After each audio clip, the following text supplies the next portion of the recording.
Scissor Skills for children with developmental delay. This video is especially for kids who are having difficulty turning paper as they cut. Children may have poor scissor grasp, low tone, or poor fine motor strength. The first thing we need to do is set up the environment correctly with appropriate paper and appropriate posture. Then we need to practice the skills repeatedly over and over again. And most of all, we need to encourage the kids and make it fun. Start with correct posture. Chair and table at the appropriate height for the child, feet on the floor, ankle at 90 degrees, hips at 90 degrees, and elbows at 90 degrees. 2 thumbs up. Make it engaging by doing thumb high fives with the adult. Then we need your elbows in, close to your side. Now we're ready to hold the scissors with our thumbs up, our elbows in, and that thumb is going to poke right in the top hole. We're going to pretend like these scissors are an alligator, and this is the alligator's eye. Poke.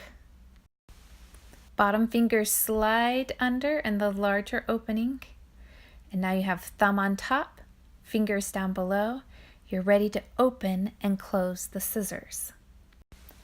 If opening and closing the scissors is difficult after teaching proper setup, you should start with fine motor strengthening exercises.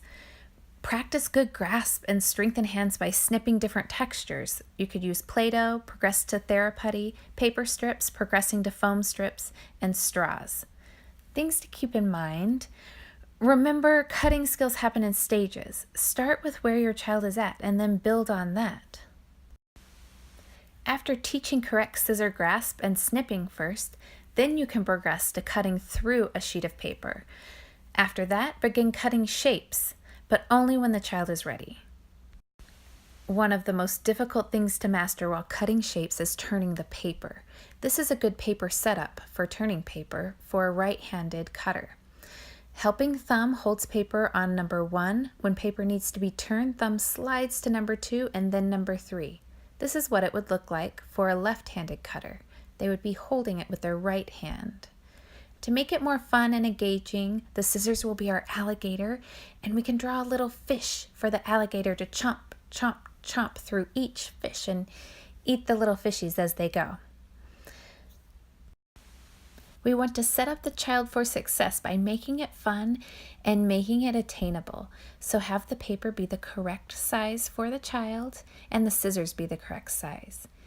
Now this is a video of how the turning and the numbers work together. You see both thumbs are up. One is cutting and one is holding the paper on number 1. When she needs to turn the paper, her thumb slides to number 2.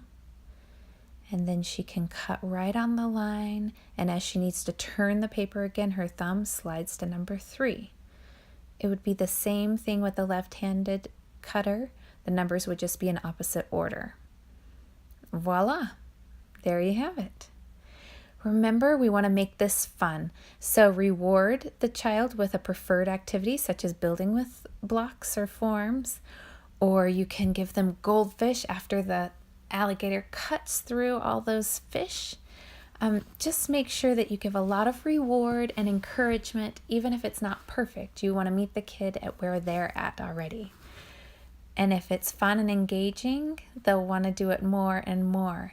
You can also make an art project with these little half moons that you cut. You want to do it over and over again.